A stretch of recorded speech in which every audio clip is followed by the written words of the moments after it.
Into our midweek edition of Sin and 10. My name is Koazu. We hope you're doing well. We mentioned yesterday how flooding in a part of California has worsened the state's high gasoline prices. Across California northern borders, that flooding has washed out road triggers evacuations and closed state park in Oregon, and across our region's northern borders days of heavy rain and wind have caused a state of emergency in Washington. That has been flooding all over the western part of the state. Mudslide triggers the closure of the section and intersection 5 and a major road that runs from Canada to Mexico, and officials have quickly set up shelters for hundreds of people who had left their homes. Coast Guard helicopters are helping out with the rescue efforts. Officials have needed to use boats where cars typically drive. The power has gone out for tens of thousands of homes and businesses, and in some areas, the water has been too high for utility workers to restore electricity. At one point, record flooding were expected to along the bank of Sargent River, but on Tuesday, its waters in the city of Mt. Vernon appears to top out at just over 35 feet.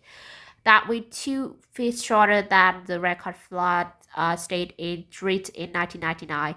The city advised its 35,000 residents to evacuate or take steps to protect their families, homes, and property from flood waters.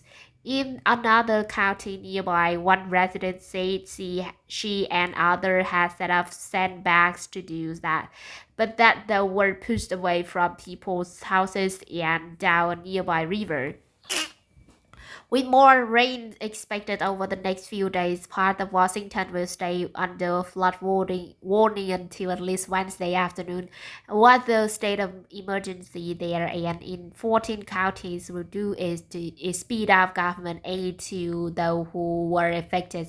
From western United States, we are taking you to the western borders of Belarus to update you on the ongoing crisis involving Belarusian officials, border officials from Poland, and thousands of migrants.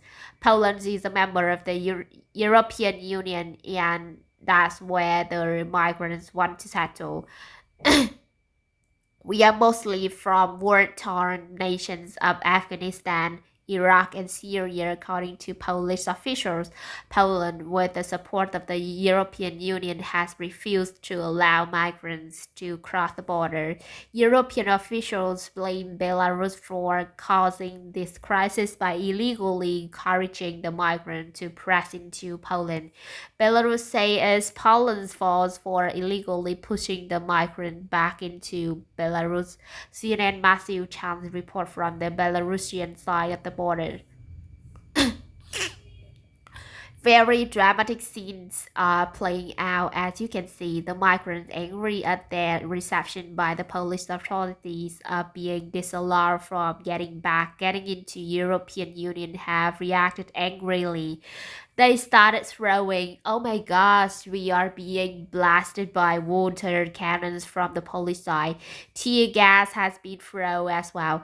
There's a flashbangs going off. You can see a helicopter up there to put back the protesters who are over here, and I can show them here in their makeshift camping camp near the border's fence, throwing stones and charging the barricades that are being manned by the police border authorities. We have successfully managed to incorporate into Congress. The addition of mass and golf into the Congress is a big plus for the environment. It prevents our resources of natural unregulated, and they will make different samples like cubes and we test them.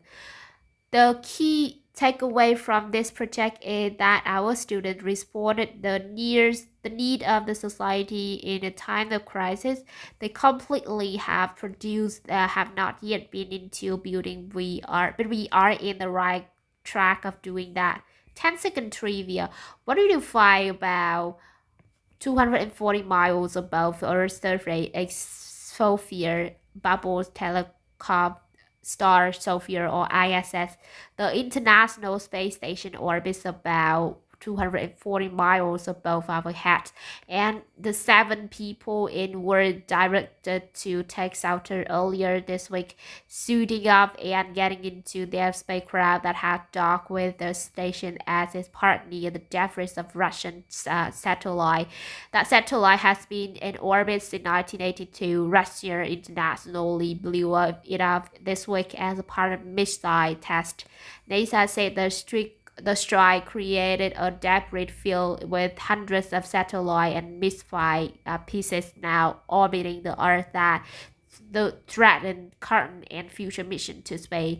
Workers aboard the ISS temporarily moved to their spacecraft in case the debris damaged the ISS and they had to leave it. When the threat decreased, they turned to their mission. U.S. officials strongly criticized the Russian missile test, calling it dangerous and saying American would tolerate action like that.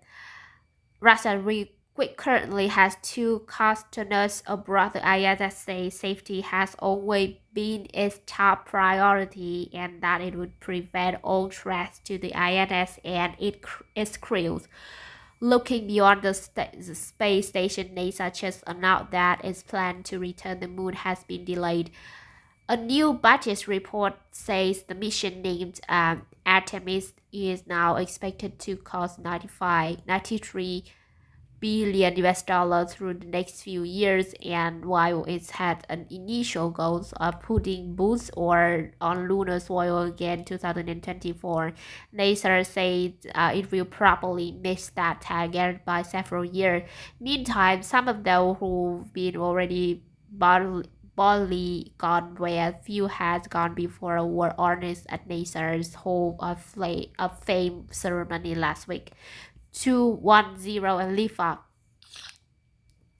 If it takes the right of staff to become a NASA astronaut, it takes even more of it to make it into the Astronaut Hall of Fame.